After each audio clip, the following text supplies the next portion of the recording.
اعوذ باللہ من الشیطان الرجیم بسم اللہ الرحمن الرحیم۔ سورہ یاسین آیت نمبر 48۔ وَيَقُولُونَ مَتَىٰ هَٰذَا الْوَعْدُ إِن كُنتُمْ صَادِقِينَ مَا يَنظُرُونَ إِلَّا صَيْحَةً وَاحِدَةً تَأْخُذُهُمْ وَهُمْ يَخِصِّمُونَ فَلَا يَسْتَطِيعُونَ تَوْصِيَةً وَلَا إِلَىٰ أَهْلِهِمْ يَرْجِعُونَ وَنُفِخَ فِي الصُّورِ فَإِذَا هُمْ مِنَ الْأَجْدَاثِ إِلَىٰ رَبِّهِمْ يَنْسِلُونَ قَالُوا يَا وَيْلَنَا مَنْ بَعَثَنَا مِنْ مَرْقَدِنَا هَٰذَا مَا وَعَدَ الرَّحْمَٰنُ وَصَدَقَ الْمُرْسَلُونَ إِنْ كَانَتْ إِلَّا صَيْحَةً وَاحِدَةً فَإِذَا هُمْ جَمِيعٌ لَدَيْنَا مُحْضَرُونَ فَالْيَوْمَ لَا تُظْلَمُ نَفْسٌ شَيْئًا وَلَا تُجْزَوْنَ إِلَّا مَا كُنْتُمْ تَعْمَلُونَ صدق اللہ العظیم۔ عزیزان محترم، گزشتہ آیات میں اللہ رب العزت نے دعوت فکر دی تھی۔ آج احوال قیامت کا تذکرہ ہے کہ جو لوگ دلیل کی بات بھی نہ سمجھیں، اللہ کے پیغام کی طرف بھی نہ آئیں، ان کے لیے اللہ قیامت والے دن کس طرح پیش آئے گا، ان کے لیے اللہ نے کیا کیا سزائیں تیار کر رکھی ہیں۔ آج بات ہو رہی ہے روز محشر کی۔ آپ کو یاد ہوگا غالباً دوسرے یا تیسرے لیکچر پہلے ہم نے تذکرہ کیا تھا سٹیپ بائی سٹیپ عوالم کا۔ عالم ارواح تھا، اس کے بعد عالم دنیا، پھر عالم برزخ، پھر عالم محشر، اور اس کے بعد جنت یا دوزخ۔ آج جو عالم محشر ہے اس کے بارے میں بات ہو رہی ہے۔ دیکھیے، حضرت اسرافیل علیہ السلام، اللہ تعالیٰ نے 4 فرشتے بنائے ہیں، مین جو فرشتوں کے سردار ہیں، بڑے ہیں۔ ایک فرشتے حضرت جبریل امین ہیں، یہ بیسیکلی پیغام بر ہیں، یہ اللہ کا پیغام نبیوں تک پہنچانے والے ہیں۔ اس کے بعد حضرت اسرافیل علیہ السلام ہیں، ان کو اللہ تعالیٰ نے سور دیا ہوا ہے جو یہ پھونکیں گے روز قیامت۔ حضرت اسرافیل علیہ السلام کو اللہ تعالیٰ نے بارش اور ہواؤں کی قدرت دے رکھی ہے۔ یہ سارا کا سارا اختیار اور وزارت یہ حضرت اسرافیل علیہ السلام کے پاس ہے، اور روحوں کا قبض کرنا حضرت عزرائیل علیہ السلام کے پاس ہے۔ تو یہ 4 فرشتے ہیں جو اللہ رب العزت کے مین ہیں۔ تو بروز قیامت حضرت اسرافیل علیہ السلام یہ سور پھونکیں گے۔ اس کو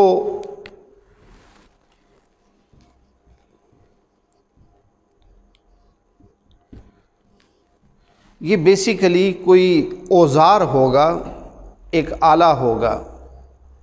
یہ یوں سمجھ لیجئے تشبیہاً میں عرض کر دوں کہ وہ جو کسی زمانے میں وہ بڑے بڑے باجے ہوتے تھے، اتنے بڑے بڑے باجے، اور آگے وہ یوں کر کے گول سا بن کے، تو ادھر سے وہ بالکل ہلکی سی وہ پھونک لگاتے تھے، تو وہ درمیان میں سے گزر کے تو اتنے بڑے بڑے آگے باجے ہوتے تھے۔ اس طرح کا کوئی آلہ ہے۔ حضرت اسرافیل علیہ السلام کو اللہ رب العزت نے ہاتھ میں پکڑایا ہوا ہے، اور انہوں نے اپنے ہونٹوں کے ساتھ لگایا ہوا ہے۔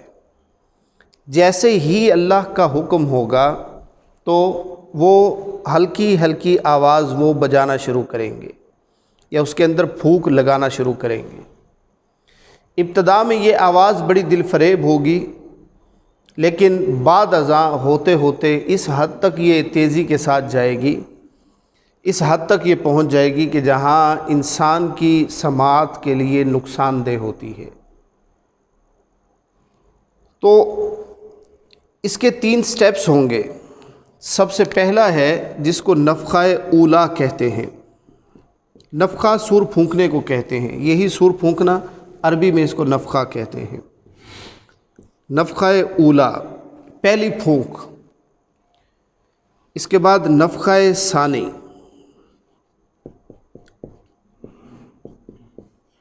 دوسری پھونک، اور نفخہ ثالثہ۔ یہ 3 سٹیپس میں ہوگا۔ پہلا سٹیپ کیا ہے؟ نفخہ اولا میں کائنات ساری کی ساری منہدم ہو جائے گی، ایک دم سب کا سب تل چھٹ ہو جائے گا، ختم ہو جائے گا۔ نفخہ اولا میں کائنات تباہ ہو جائے گی، جس کے احوال ہم دیکھتے ہیں کہ الہاکم التکاثر حتی یوم یکون الناس کالفراش المبثوث وتکون الجبال کالعہن المنفوش فاما من ثقلت موازینہ فہو فی عیشۃ راضیہ واما من خفت موازینہ فامہ ہاویہ وما ادراک ما ہی نار حامیہ، کہ اس دن پہاڑ بھی روئی کی طرح اڑتے جا رہے ہوں گے۔ تو یہ ہے پہلا، کائنات تباہ ہو جائے گی، اس میں کوئی چیز زمین کے اوپر نہیں بچے گی۔ دوسری چیز، جیسے یہ ہوگا تو نفخہ ثانیہ کیا ہوگا؟ اللہ رب العزت حکم دے گا کہ جتنے لوگ مر گئے ہیں، جو قبروں کے اندر چلے گئے ہیں یا اب نفخہ اولا کی صورت میں مرے ہیں، سب کے سب لوگوں کو دوبارہ زندہ کر دیا جائے گا، جس کو ہم کہتے ہیں بعث بعد القبور۔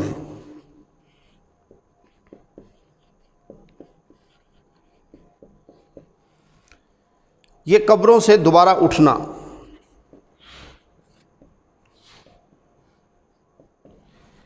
اس کے بعد پھر تیسرا ہوگا نفخہ ثالثہ، جس کو کہتے ہیں۔ نفخہ ثالثہ میں یہ جو لوگ اب سب کے سب دوبارہ جی اٹھے ہیں، یہ دوبارہ اب بھاگے بھاگے میدان محشر کی طرف چلیں گے، ٹھیک ہے، جس کو ابھی ہم تذکرہ کریں گے، الی ربہم ینسلون۔ یہ ہوگا میدان محشر کی طرف روانگی۔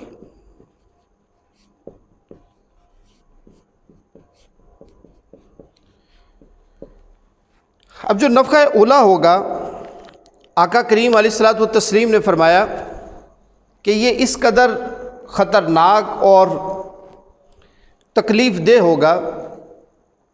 ابتدا میں جب حضرت اسرافیل علیہ السلام، میں بارش کے حوالے سے شاید میں وہ اسرافیل علیہ السلام کہہ گیا ہوں، وہ میکائیل علیہ السلام ہیں، جن کے پاس ہواؤں کی اور بارش کی قدرت ہے۔ یہ شاید وہ مس ہو گیا، حضرت اسرافیل علیہ السلام شاید 2 مرتبہ میں کہہ گیا۔ حضرت اسرافیل علیہ السلام جب یہ سور پھونکیں گے، یعنی اس کے اندر آواز لگائیں گے، تو اتنی دل فریب آواز ہوگی کہ لوگ اپنے کام کاج چھوڑ کے، یار اتنی پیاری آواز کہاں سے آ رہی ہے۔ آج بھی آپ دیکھتے ہیں کہ اگر اچھی آواز آپ لوگوں کو سننے کو ملے تو دل کو ایک عجیب سی تسکین ہوتی ہے، یار آج یہ کس نے اتنے پیاری آواز کے ساتھ پڑھا ہے۔ دل کرتا ہے بار بار سنا جائے، اس آواز کو سنا جائے۔ اس آواز کی ایک کیفیت ہوتی ہے۔ تو پہلے اتنی پیاری آواز ہوگی کہ سب کے سب بڑے پیار اور محبت کے ساتھ اس آواز کی طرف لپکیں گے، لیکن وہ آواز آہستہ آہستہ انتہا پہ پہنچ جاتی ہے، اور اس حد تک وہ جائے گی کہ جہاں انسان کے لیے ناقابل برداشت ہو جاتی ہے۔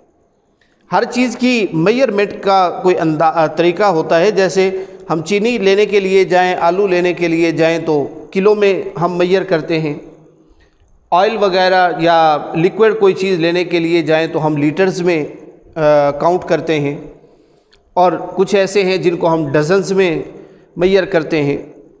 تو مختلف میئرمنٹس ہیں۔ اسی طرح آواز کا جو میئرمنٹ ہے، اس کو ہم ڈیسیبل کہتے ہیں۔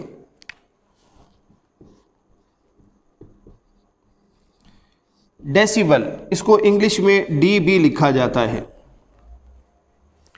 انسان نارملی جہاں تک اس کے، جب ہم یہ بالکل آپس میں سرگوشی کر رہے ہوتے ہیں، یہ 10 سے 15 ڈیسیبل کی آواز ہوتی ہے، جس کو صرف 2 افراد تک سنائی جا سکتی ہے۔ 50 ڈیسیبل تک ہمارے کان اس کو بڑے آرام کے ساتھ سنتے ہیں، بہت آرام سے سکون کے ساتھ سن رہے ہوتے ہیں۔ 50 سے اوپر جیسے ہی جاتا ہے 80 ڈیسیبل یہ ہمارا ہوتا ہے 80 ڈی بی، جو یہ تیز ہیوی ٹریفک جس کو کہتے ہیں، جس میں کان پھٹ رہے ہوتے ہیں، وہ 80 ڈیسیبل کی آواز ہوتی ہے۔ اور جو آپ یہ ہیمر ہوتا ہے، وہ ڈرل مشین جس کو ہاتھ میں پکڑ کے تو دیوار کے اندر سوراخ کیا جاتا ہے، یہ 100 ڈی بی پہ ہوتی ہے۔ 100 ڈی بی پہ آواز وہ کان پھٹ رہے ہوتے ہیں یہاں پر۔ اور اس کے بعد جو انتہائی آواز جو یہاں پہ آپ یوں سمجھ لیجئے جو ہمارے کان جس کو کسی نہ کسی حد تک برداشت کرتے ہیں، وہ 180 ڈی بی ہے۔ یہ بھی میجرمنٹس کے ساتھ ہم لوگ اس کو برداشت کرتے ہیں۔ جب راکٹ زمین سے آسمان کی طرف چھوڑا جاتا ہے اس کی 180 ڈی بی ہوتی ہے۔ اور آپ لوگوں کو شاید کوئی اندازہ ہے یا نہیں، میں نے ایک مرتبہ یہ سنا تھا، اچھا یہ جو پٹاخہ جو جب پہاڑ توڑتے ہیں اور اس کے اندر بارود بھرا جاتا ہے، ایک پٹاخے کی آواز آتی ہے، بہت دور تک آواز آ رہی ہوتی ہے، یہ جسٹ 130 ڈی بی کی ہے۔ تو 180 ڈی بی راکٹ کے لانچ ہونے کی آواز ہوتی ہے۔ میں نے فل والا تو نہیں، لیکن ایک چھوٹا راکٹ میں نے دیکھا، تو آس پاس یوں سمجھ لیں کہ 5 منٹ تک تو پتہ ہی نہیں رہا کہ کان ساتھ ہیں بھی یا نہیں، کوئی چیز سنائی نہیں دی، حالانکہ ہم نے وہ سپورٹنگ میٹیریل رکھا ہوا تھا، اس کے باوجود بھی سمجھ ہی نہیں آئی کہ کیا ہوتا ہے کیا نہیں۔ تو 180 ڈی بی ایک دو اور مثالیں تھیں، وہ میں بتا نہیں سکتا۔ تو 180 ڈی بی تک یعنی بڑی مشکل کے ساتھ ہم لوگ سنتے ہیں، یعنی یہاں انتہا ہو جاتی ہے۔ اس کے اوپر جب جائیں تو کان پھٹ جاتے ہیں، بہت زیادہ ہو آپ 250 ڈی بی تک جب جائیں گے تو کان پھٹ جائیں گے، یہاں وہ سماعت بالکل ختم ہو جاتی ہے۔ دیکھیں ابھی واکینٹ میں جب دھماکہ ہوا تھا تو ہمارے ہی ایک دوست سے ان کے کان کا ایک پردہ پھٹ گیا تھا، آواز ہمارے محترم یوسف بخشی صاحب وہ اس میں زخمی بھی ہوئے تھے، ابھی وفات ان کی ہو گئی، اللہ ان کے درجات کو بلند فرمائے۔ بہت اچھے ہمارے دیرینہ رفیق تھے اور بہت اچھے ورکر، اللہ ان کے درجات کو بلند فرمائے۔ ان کا ایک کان کا پردہ پھٹ گیا تھا اور وہ تقریباً 1.5 کلومیٹر جائے حادثہ سے اندر کی طرف تھے، لیکن جب باہر نکل کے آئے تو رش میں ان کو وہ جو شرے ہوتے ہیں وہ بھی لگے، اس سے وہ زخمی بھی ہوئے، ایک کان کا پردہ بھی پھٹ گیا تھا۔ تو اتنی دور اگر وہ تھے تو جو قریب والے ہوں گے ان کا کیا حال ہوگا۔ تو 250 ڈی بی پہ کان کے پردے پھٹ جاتے ہیں نارمل، تو کسی کو اللہ تعالیٰ نے قوت دی ہوتی ہے بہت زیادہ، آپ 300 تک چلے جائیں جو برداشت کر سکتے ہوں۔ اس کے بعد پھر پوزیشن خالی سور پھونکا جائے گا، اور اندازہ کیجئے کہ اس آواز کی ہولناکی کتنے ڈی بی ہوگی کہ اللہ رب العزت نے فرمایا کہ وَتَكُونُ الْجِبَالُ كَالْعِهْنِ الْمَنْفُوشِ، اس آواز کی خوفناکی سے اور اس تباہ کن آواز سے پہاڑ بھی ریزہ ریزہ ہو کے اڑنا شروع ہو جائیں گے۔ آقا کریم علیہ الصلوۃ والتسلیم نے فرمایا کہ نفخہ اولیٰ جب ہوگا، لوگ اپنے کاموں کے اندر لگے ہوں گے اور ایک دم آواز آئے گی، سارے کام کاج چھوڑ کے آواز کی طرف جائیں گے، آواز میں شدت آنا شروع ہو جائے گی، اور اس حد تک شدت آئے گی، حدیث کے الفاظ ہیں کہ لوگوں کے کلیجے پھٹ جائیں گے۔ اب یہ محاورتاً ہے، بیسیکلی اس آواز سے سب سے زیادہ پہلے کیا پھٹے گا؟ کان کے پردے پھٹیں گے، اور اس سے ہم یہ استعارتاً لیتے ہیں کہ اس کی پھر وہیں پر ڈیتھ ہو جائے گی کہ دل اس وقت بریک ہو جائے گا۔ تو عربی میں جو محاورہ استعمال کیا گیا ہے وہ کلیجے پھٹنے کا ہے حدیث پاک میں۔ آقا کریم علیہ الصلوۃ والتسلیم نے فرمایا، بلکہ قرآن پاک کی آیت کی طرف آتے ہیں، پھر میں اس کو تھوڑا سا مزید ایلوبریٹ کرتا ہوں۔ فرمایا کہ وَيَقُولُونَ مَتَىٰ هَٰذَا الْوَعْدُ إِن كُنتُمْ صَادِقِينَ، اے حبیب مکرم، یہ بار بار آپ کے پاس آ رہے ہیں اور آ کے پوچھتے ہیں کہ اے محمد صلی اللہ علیہ وسلم، آپ روزانہ کہتے ہیں کہ اگر اللہ رب العزت کی بات کو تسلیم نہ کیا تو اللہ قیامت لے آئے گا اور تم سب کے سب تباہ و برباد ہو جاؤ گے۔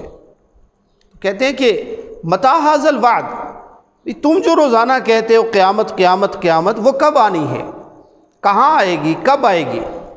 قرآن پاک میں جا بجا یہ تذکرہ ہوا کہ عما یتساءلون عن النبأ العظیم، کہ یہ آئے ہیں آپ کے پاس اور آپ سے پوچھتے ہیں کہ وہ بڑی خبر یعنی قیامت وہ کب آئے گی؟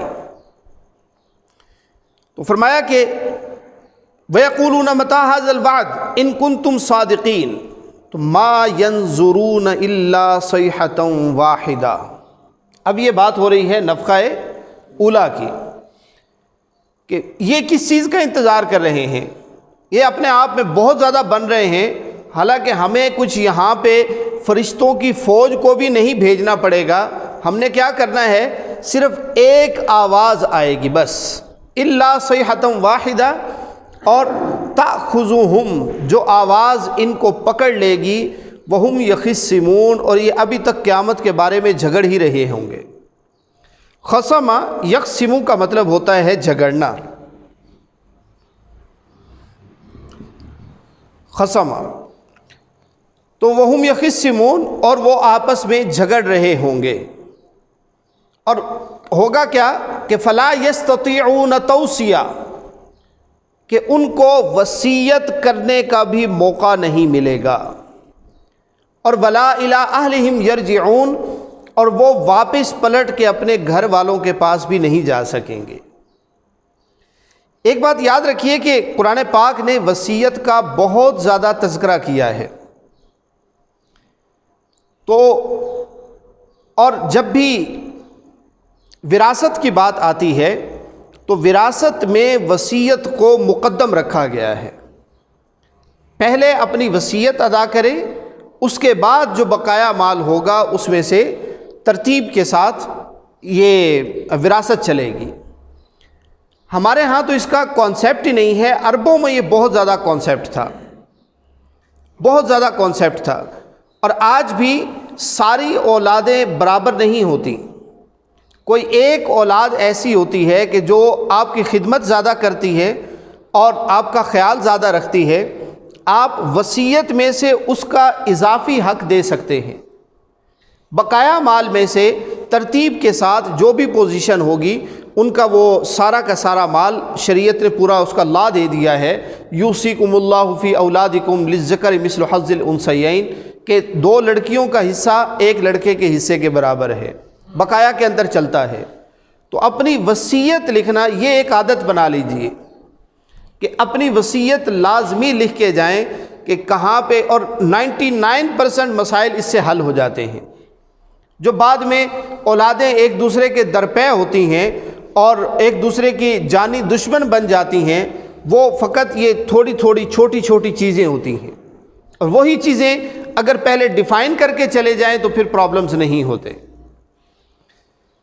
تو فرمایا کہ فلا یستطیعون توصیہ، ان کو وصیت کی بھی مہلت نہیں ملے گی، ولا الی اہلہم یرجعون، کہ اگر یہ مارکیٹ میں ہیں تو مارکیٹ سے اپنے گھروں کو بھی نہیں لوٹ سکیں گے، ولا الی اہلہم یرجعون۔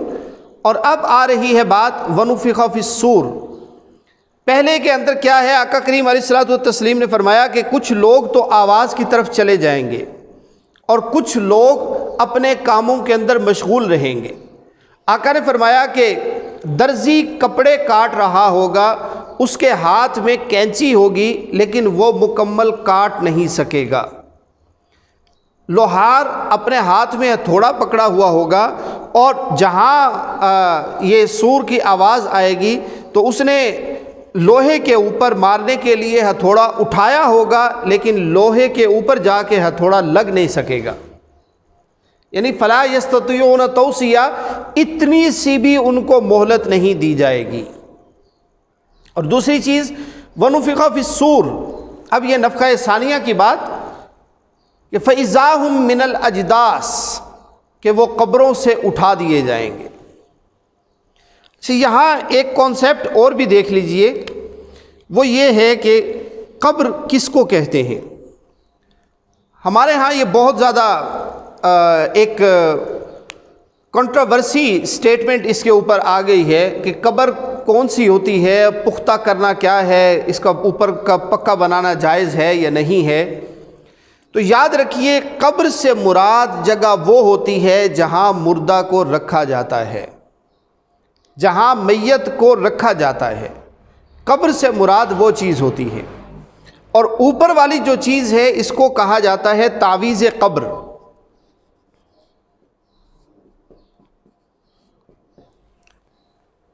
کیا ہے؟ تعویذ قبر۔ تو قبر کو پختہ کرنے سے مراد جو ممانعت آئی آقا کریم علیہ الصلوۃ والتسلیم کی کہ اپنی قبروں کو پختہ نہ کرو، یہ اس کانسیپٹ کا ختم کرنا تھا کہ جو پرانے دور سے چلتا آ رہا تھا کہ امیروں کی قبریں بہت بڑی بڑی اور شاہانہ بنتی تھیں، جیسے فراعین مصر کی قبریں آج بھی آپ کو پڑھتے ہیں تو آپ کو پتہ لگتا ہے کہ قبر کی صورت میں پورا کا پورا محل تیار کیا جاتا تھا۔ تو جس جگہ کے اوپر میت رکھی جاتی ہے، آقا کریم علیہ الصلوۃ والتسلیم نے اس کو پختہ کرنے سے منع فرمایا ہے۔ جہاں تک بات ہے تعویذ قبر کی، تو تعویذ قبر کے اوپر کوئی آبجیکشن نہیں ہے، اوپر والی جو چیز ہے اس کے اوپر کوئی آبجیکشن نہیں ہے کہ پکی کی جائے یا کیا کیا جائے۔ ہمارے ہاں کانسیپٹ یہ ہو گیا کہ ہم نے اوپر والے جو تعویذ قبر ہے اس کو قبر سے تشبیہ دے دی ہے، تو نتیجہ ہم اس بحث کے اندر پڑ گئے ہیں کہ جس کا کوئی وجود ہی نہیں ہے سرے سے۔ قبر یاد رکھیے کس کو کہا جاتا ہے؟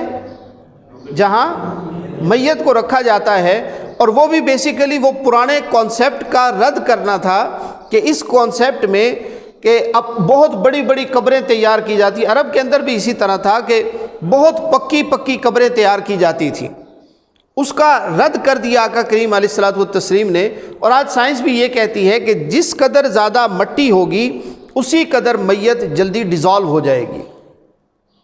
بقایا تو اللہ تعالیٰ کا اپنا اصول ہے کہ ہم نے بھی دیکھا، الحمدللہ مجھے 2 ایسی قبریں دیکھنے کا اتفاق ہوا، ایک 150 سال پرانی تھی اور ایک 60 سال پرانی تھی۔ وہ جب پانی آیا اور ایک مرتبہ کھدائی کے دوران آیا اور ایک وہاں سیلاب آیا تھا ہمارے علاقے میں بہت بڑا، تو اس میں دیکھی گئی کہ جیسے ہی وہ مٹی ہٹی تو جیسے ابھی کسی نے دفن کیا ہو۔ یہ پھر اللہ کا اپنا اصول ہے، کیا سلسلہ ہے، اللہ کس طریقے سے قبروں کی حفاظت کرتا ہے، اس میں میت کی حفاظت کیسے ہوتی ہے، یہ ہر بندے کے اپنے اپنے اعمال ہیں۔ لیکن ایک جو جنرل کانسیپٹ ہے، اٹ ٹیکس 48 آورس، 48 گھنٹے کے اندر باڈی ڈیزالو ہونا شروع ہو جاتی ہے۔ آپ دیکھیے کہ اگر آپ نارمل ٹمپریچر کے اوپر باڈی رکھتے ہیں تو کھال پھٹنا شروع ہو جاتی ہے آہستہ آہستہ۔ تو ہم وہ باڈی کو زیادہ دیر تک رکھنے کے لیے کیا کرتے ہیں؟ برف ساتھ رکھتے ہیں، ٹمپریچر ہم مائنس کے اندر لے کے آتے ہیں سراؤنڈنگز کا، تاکہ وہ جو باڈی کے پھٹنے کا عمل ہے وہ جلدی شروع نہ ہو۔ اور آقا کریم علیہ الصلوۃ والتسلیم نے اسی وجہ سے حکم دیا کہ جتنی جلدی ہو سکے میت کو قبر تک پہنچا دیا جائے، بلا وجہ رکھنا جائز نہیں ہے۔ خیر یہ جنرل بات آ گئی۔ تو وَنُفِخَ فِي الصُّورِ، یہ دوسرا کانسیپٹ ہے نفخہ ثانیہ کہ فَإِذَا هُم مِّنَ الْأَجْدَاثِ إِلَىٰ رَبِّهِمْ يَنْسِلُونَ، اور یہ جیسے اب اٹھیں گے قبروں سے تو پھر اب یہ تیزی آپس میں کوشچن کر رہے ہوں گے، آپس میں کوشچن کریں گے کہ قَالُوا يَا وَيْلَنَا مَنْ بَعَثَنَا مِن مَّرْقَدِنَا، ہائے افسوس۔ روایت ہے حدیث کی کہ یہ اپنے سروں پہ یوں کر کے یوں مار رہے ہوں گے ہاتھ، یا ویلنا، ہائے بدبختی، من بعثنا من مرقدنا، ہمارے مرقد سے، ہماری قبروں سے ہم کو کس نے جگا دیا ہے، من مرقدنا۔ اسی وقت ہاتف غیبی سے آواز آئے گی، ھذا ما وعد الرحمن، یہ رحمان کا وعدہ ہے جو اللہ نے کیا تھا کہ قیامت آئے گی اور آج دیکھ لو کہ قیامت آ گئی ہے۔ وصدق المرسلون، اور سارے نبی یہی بات بتاتے آئے تھے کہ ایک دن قیامت وقوع پذیر ہوگی، سب کچھ تل چھٹ ہو جائے گا، ختم ہو جائے گا، اس دن کے لیے تیاری کر لو۔ وصدق المرسلون، اور اب کیا ہوگا؟ ان کانت الا صیحۃ واحدہ، اب یہ تیسری نفخہ ثالثہ، ان کانت الا صیحۃ واحدہ، کہ پھر ایک اور سور پھونکا جائے گا تو فاذا ہم جمیع لدینا محضرون، اور پھر یہ سب کے سب ہمارے سامنے حاضر کر دیے جائیں گے۔ اور اس دن کیا ہوگا پھر جب یہ سب حاضر ہو جائیں گے؟ فَالْيَوْمَ لَا تُظْلَمُ نَفْسٌ شَيْئًا، کسی کے اوپر ذرہ برابر کوئی ظلم نہیں کیا جائے گا۔ سورۃ الزلزال میں فرمایا کہ مَن يَعْمَلْ مِثْقَالَ ذَرَّةٍ خَيْرًا يَرَهُ، کہ جو چھوٹے سے چھوٹا اچھا عمل لے کے آئے گا اس کو وہ دکھا دیا جائے گا، اور جو برا عمل لے کے آئے گا چاہے وہ ذرے کے برابر بھی ہوگا اس کو وہ بھی دکھا دیا جائے گا۔ وَلَا تُجْزَوْنَ نَفْسٌ شَيْئًا وَلَا تُجْزَوْنَ إِلَّا مَا كُنْتُمْ تَعْمَلُونَ، ہاں ہر ایک کو اس کے عمل کی جزا ملے گی، جو جس قسم کے اعمال لے کے آئے گا اس کو اسی قسم کی جزا دی جائے گی۔ اب یاد رکھیے کہ قیامت یہ تو آئے گی۔ آقا کریم علیہ الصلوۃ والتسلیم سے پوچھا گیا کہ یا رسول اللہ صلی اللہ علیہ وسلم قیامت کب آئے گی؟ تو آقا کریم علیہ الصلوۃ والتسلیم نے فرمایا کہ ہاتین، جتنی یہ دو انگلیاں قریب ہیں اسی طرح میری زندگی اور قیامت یہ دونوں آپس میں اتنا ہی قریب ہیں۔ اب کتنا ایک فاصلہ ہے، اور آج آقا کریم علیہ الصلوۃ والتسلیم کو اس ظاہری دنیا سے پردہ کیے ہوئے کتنا عرصہ ہو گیا؟ تقریباً 1450 سال کے لگ بھگ، اور ہر نبی آنے والا قیامت کے بارے میں یہی کہتا رہا کہ قیامت بہت قریب ہے، قیامت بہت قریب ہے۔ ہر نبی نے آ کے کانسیپٹ یہی دیا کہ قیامت کی تیاری کریں جب اللہ کے سامنے تم نے پہنچنا ہے، روز قیامت کی بھی۔ اور ہمیں بھی قرآن پاک کے آغاز میں ہی اللہ تعالیٰ کی وحدانیت کے ساتھ جو دوسرا کانسیپٹ کلیئر کروایا وہ مالک یوم الدین، کہ قیامت ہونا یہ لازمی ہے، قیامت کا وقوع پذیر ہونا یہ لازمی ہے۔ یاد رکھیے کہ قیامت اس طرح تو بہت دیر بعد آئے گی، کب آتی ہے، کتنا بنتا ہے، جس طرح اب دور گزرتا جا رہا ہے یہ، لیکن ہماری قیامت کیا ہے؟ ہماری قیامت موت، دنیا سے پردہ کر جانا، یہ ہماری قیامت ہے۔ یاد رکھیے کہ قیامت بیسیکلی کیا ہے کہ آپ مزید کوئی نیک عمل نہ کر سکیں، مزید کوئی نیک عمل نہ کر سکیں، یہ ہماری قیامت ہوگی۔ اور اس کا کسی کو پتہ ہے؟ کوئی جوان دعویٰ کر سکتا ہے، کوئی بوڑھا دعویٰ کر سکتا ہے، کوئی بھی کسی کے پاس ہے کہ میں 10 دن کے بعد میری موت آئے گی، یا 10 دن تو دور کی بات ہے کہ 1 گھنٹے کا کوئی ٹائم دے دے؟ نہیں، جیسے ہی سانس ختم ہوئی تو ہماری تو قیامت شروع ہو گئی۔ اس کے بعد پھر اٹھنا کب ہے؟ یوم محشر پہ ہی، جس کو نفخہ ثانی کہا جائے گا۔ نفخہ ثانی کے اوپر ہی اٹھیں گے۔ اللہ رب العزت ہمیں قرآن پاک کی سمجھ نصیب فرمائے۔ آئیے ریوائز کرتے ہیں۔ فرمایا کہ وَيَقُولُونَ مَتَىٰ هَٰذَا الْوَعْدُ، اے حبیب مکرم یہ سب آپ کے پاس آ کے بار بار یہ سوال کرتے ہیں کہ آپ جو قیامت کا حوالہ دیتے ہیں، قیامت کی بات کرتے ہیں، قیامت آئے گی کب؟ اگر تم سچے ہو تو بتاؤ کہ قیامت کب آئے گی؟ تو اے حبیب ذرا ان کو بتا دیجئے کہ ما ينظرون الا صیحۃ واحدہ، آپ لوگوں کو زیادہ انتظار نہیں کرنا پڑے گا، وہ فقط ایک آواز ہوگی، تأخذہم، جو ان سب کو پکڑ لے گی، وہم یخصمون، اور یہ آپس میں ابھی بحث و تکرار میں ہی لگے ہوں گے۔ اور فلا یستطیعون توصیہ، ان کو اتنی سی بھی مہلت نہیں دی جائے گی کہ یہ وصیت کر سکیں، ولا الی اہلہم یرجعون، یا واپس پلٹ کے اپنے گھر والوں کے پاس جا سکیں۔ ونفخ فی الصور، اور نفخہ ثانیہ ہوگا فَإِذَا هُم مِّنَ الْأَجْدَاثِ إِلَىٰ رَبِّهِمْ يَنْسِلُونَ کہ یہ قبروں سے اٹھائے جائیں گے اور بھاگے بھاگے اپنے رب کی طرف جانے کے لیے تیار ہوں گے۔ قالوا قبروں سے اٹھتے ہی یہ کہیں گے کہ یا ویلنا من بعثنا من مرقدنا، ہائے افسوس ہمیں کس نے ہماری قبروں سے جگا دیا۔ ھذا ما وعد الرحمن، ہاتف غیبی سے آواز آئے گی کہ یہی وہ وعدہ ہے جو رب ذوالجلال نے تم سے کیا تھا، وصدق المرسلون، اور رسولوں نے بھی سچ ہی کہا تھا۔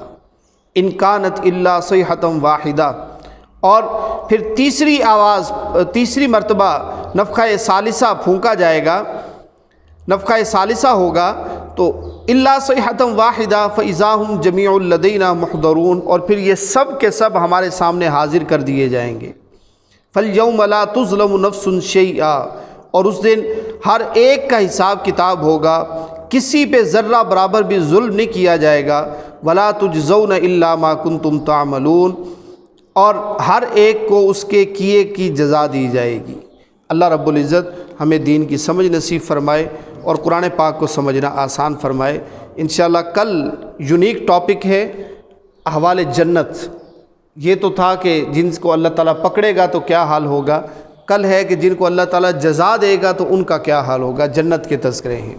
اللہم صلی علی سیدنا مولانا محمد وعلی آل سیدنا مولانا محمد وبارک وسلم وصلی علیہ۔